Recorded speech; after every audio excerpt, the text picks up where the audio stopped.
Hello everyone, welcome back to our channel बी से with Manu. मैं हूं मनीषा यादव और आज का जो टॉपिक होने वाला है ना, वो देखो बहुत ही इंटरेस्टिंग टॉपिक होने वाला है, exception handling.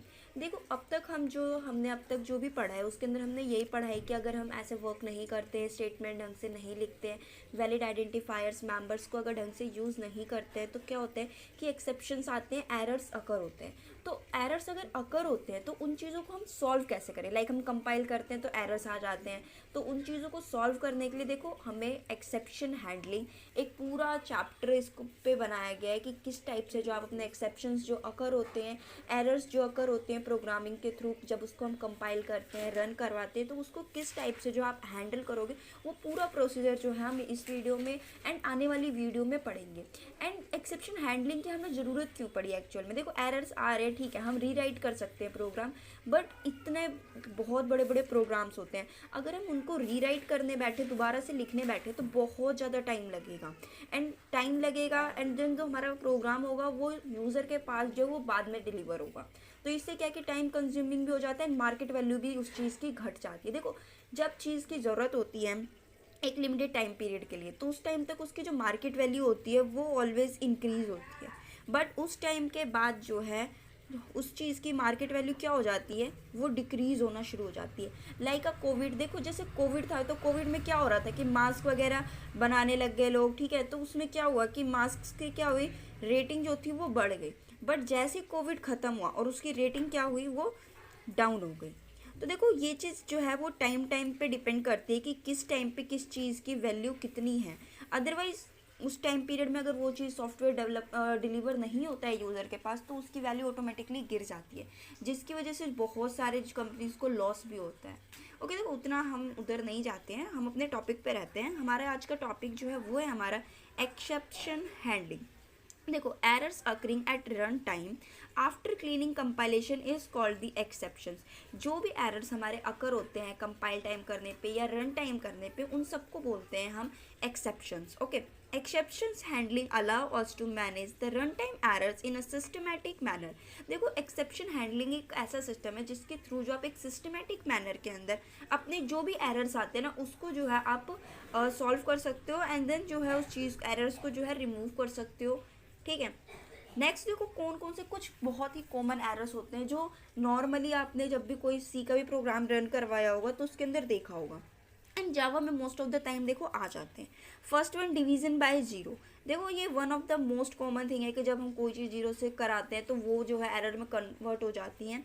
Next one, array indexing out of range. Like देखो एरे की इंडेक्सिंग आपने जो है आपने दे रखी है कि 0 to 10 के बीच में होगी हमारी इंडेक्सिंग होगी, ठीक है, तो इसमें कितने 11 एलिमेंट्स की इंडेक्सिंग आप कर सकते हो। और ये पता है ना कि जो हमारी एरे की इंडेक्सिंग होती है ऑलवेज जीरो से स्टार्ट होती है, ठीक है, और एक किसके वे में होती है, पर्टिकुलर, लाइक इसके अंदर कोई आप स्किप नहीं कर सकते हो, 1 2 3 कॉन्टिन्यूस होती है इसके अंदर, ठीक।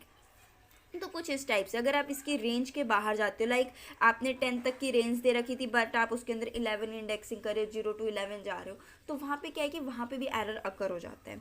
नेक्स्ट वन जो है वो है अर्थमेटिक फ्लो। देखो अर्थमेटिक जब हम फंक्शंस को परफॉर्म करते हैं तो उसके अंदर भी कई बार ना कुछ कुछ चेंजेस हो जाते हैं, लाइक आप प्लस कर रहे हो बट जब आप पुट करते हो तो वो जो है या तो मल्टीप्लिकेशन हो जाए एरर्स में, देन आप उस टाइम देखते नहीं हो और प्रोग्राम टाइप करते जाते हो और रन करवाते हो तो वो चीज़ वहाँ पे दिखती है। तो देखो वो चीज़ें भी ना थोड़ा सा ध्यान रखना होता है इसके अंदर। Next one, unexpected arguments, file not found. Like कोई फाइल होती है प्रोग्राम के अंदर नहीं मिलती है, फिर भी हम उसकी लोकेशन वहाँ पे डाल रहे होते हैं। देखो ये ज़्यादातर पीएचपी के प्रोग्राम में होता है। लाइक पीएचपी और जावा के प्रोग्राम्स क्या होते हैं कि हम सर्वर पे रन कराते हैं, तो सर्वर पे रन करवाने के लिए क्या होता है कि हमें इन फाइल्स की लोकेशन डालनी होती है, और कई बार ऐसा होता है कि हमें ऐसा लगता है कि हमने फाइल सेव कर दी है, बट इन एक्चुअल में क्या होता है कि वो फाइल कुछ एरर्स की वजह से या नेट स्लो होने की वजह से वो फाइल्स एक्चुअल में सेव ही नहीं होती है। तो जिसकी वजह से क्या होता है ना कि एरर्स अकर हो जाते हैं। लाइक जब तक वो फाइल सेव नहीं है तो उसकी लोकेशन आप कॉपी कैसे करोगे, आप किसी और फाइल की लोकेशन कॉपी करते हो या किसी और फाइल का नेम डालते हो। पीएचपी में देखो कोई भी, हम ज़्यादा पीएचपी नहीं करेंगे बिकॉज हम जावा कर रहे हैं, तो पीएचपी एक पूरा सर्वर आता है, जैम्प सर्वर करके होता है एक, उसके ऊपर बेसिकली जो है हम पीएचपी को रन करवाते हैं, देन उसमें जाम्प सर्वर इंस्टॉल करने के बाद जो है उसको हम लोकल होस्ट करके गूगल पे सर्च करते हैं, एंड देन जो भी हमने अपना प्रोग्राम जिस भी फाइल को जिस नाम से सेव कर रखा है प्रोग्राम की फाइल को, उसका नेम या फिर उसकी लोकेशन साथ में अटैच करते हैं, देन उसको सर्च करते हैं। ओके, अगर उस लोकेशन में कुछ गड़बड़ होती है तो उससे क्या होगा कि जो हमारी फाइल जो सर्चिंग मेथड होगा ना उसमें एरर्स होंगे, बिकॉज जो हमारी फाइल है वो तो फाउंड ही नहीं होगी ना, बिकॉज वो कुछ एरर्स की वजह से वो सेव ही नहीं हुई है। ओके, तो ये भी एक जो है हमारा एक्सेप्शन का पार्ट है। नेक्स्ट में जो है नोट, देखो नोट करने वाली चीज़ इसके अंदर एक चीज़ है कि the exception handling is one of the powerful mechanism. देखो एक जो एक्सेप्शन हैंडलिंग है ना, एक बहुत ही पावरफुल मैकेनिज्म है to handle the run time errors, किसी भी रन टाइम एरर को हैंडल करने के लिए, so that the normal flow of application can be maintain. जिसकी वजह से जो है देखो एक्सेप्शंस को अगर आप अच्छे से हैंडल करते हो, उन चीज़ों का ध्यान रखते हो, तो वहाँ पे क्या है कि जो हमारे एप्लीकेशंस होती है ना उसको रन करवाने के टाइम पे आप उस चीज़ों को जो है मेंटेन करके चल सकते हो। नेक्स्ट वन जो टॉपिक है वो है हमारा नीड फॉर एक्सेप्शन हैंडलिंग। आखिर ऐसी क्या ही ज़रूरत पड़ेगी कि हमें एक्सेप्शन हैंडलिंग का यूज़ करना पड़ा। देखो एक्सेप्शन हैंडलिंग यूज़ करने का ना एक बहुत ही बड़ा एडवांटेज ये है कि आप इजीली अपनी एप्लीकेशंस को जो है वो मेंटेन कर सकते हो। नॉर्मल जो फ्लो होते हैं ना, लाइक आप कोई भी प्रोग्राम लिख रहे हो उसके अंदर जो भी है आप एक्सेप्शंस अकर हो रहे हैं उन चीज़ों को काफ़ी इजीली मेंटेन कर सकते हो एक्सेप्शन हैंडलिंग का यूज़ करके। Okay, exception normally disturbs the normal flow of the application, that is why we use the exception handling. देखो कई बार ऐसा होता है कि जो हमारे एक्सेप्शंस होते हैं ना वो नॉर्मल फ्लो को, लाइक आपका जो प्रोग्राम है 100 स्टेटमेंट्स का प्रोग्राम है, बीच में मान लो 40 स्टेटमेंट पे कोई एक्सेप्शन आ रही है, एरर अकर हो गया, देन जो है हमारा आगे वाला जो प्रोग्राम होगा वो रन नहीं होगा, वहीं पे जो है डेटा स्टॉप हो जाएगा, एंड देन वहाँ से जो है प्रॉब्लम्स अकर होनी शुरू हो जाएंगी। होनी क्या, एक्चुअल में प्रोग्राम ही रन नहीं होगा उसके बाद। तो इसके देखो बहुत सारे डिसएडवांटेजेस हैं, इसलिए क्या एक्सेप्शन हैंडलिंग जो है एक ऐसा वे, एक ऐसी एप्लीकेशंस प्रोवाइड कराता है, एक पावरफुल मैकेनिज्म जिसके थ्रू जो है आप इजीली उन चीज़ों को मेंटेन कर सकते हो। देखो एग्जाम्पल देखो, एक हमने एक कंसीडर किया, एक सिनेरियो कंसीडर किया कि लाइक हमारे पास जो है एक 8 स्टेटमेंट का जो है एक प्रोग्राम है जिसके अंदर स्टेटमेंट 1 2 3 4 5 6 7 8 स्टेटमेंट्स हैं, एंड स्टेटमेंट 3 के यहाँ पे देखो कुछ एक्सेप्शन अकर हो रहे हैं। यहाँ पे देखो एक्सेप्शन अकर होने की वजह से क्या होगा कि जो हमारा रेस्ट ऑफ द प्रोग्राम होगा ना वो जो है वो वर्क नहीं करेगा। देखो जो हमारा 3 पे क्या है, एक्सेप्शन आ रहा है, तो इसके बाद जो हमारा 4 टू जो 8 वाले प्रोग्राम्स है ना ये रन नहीं करेंगे, बिकॉज यहीं पे एक्सेप्शन आ गया, तो जो हमारी स्टेटमेंट जो रन कर रही थी वो जो है वो यहीं पे स्टॉप कर देगा इसको।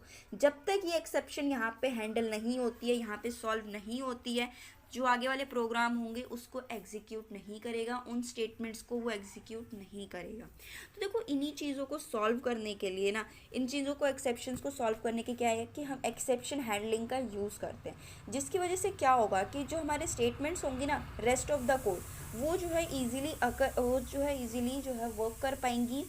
ठीक है, that is why we use the exception handling in Java. देखो एक यही वजह है जिसकी वजह से जो है हम जावा के अंदर हम अपनी एक्सेप्शन हैंडलिंग का बहुत ही ज़्यादा यूज़ करते हैं, बिकॉज जावा के अंदर जो हमारे प्रोग्राम्स की लेंथ होती है ना वो as compare to C and C++ के कंपैरिजन में काफ़ी बढ़ जाती है, एंड जावा जो है प्रोग्राम एक सर्वर के ऊपर भी रन करता है, तो जिसकी वजह से ज़रूरी नहीं है कि हमारी 4 to 5 स्टेटमेंट की वो होगी, हमारी स्टेटमेंट होगी, नो 100 200 बहुत लंबे लंबे स्टेटमेंट्स होती हैं, तो इसकी वजह से उसमें एक्सेप्शंस ना अकर हो ज़्यादा, हमें जो है उन चीज़ों का ध्यान रखना होता है, इसलिए एक्सेप्शन हैंडलिंग हम इसके अंदर यूज़ करते हैं।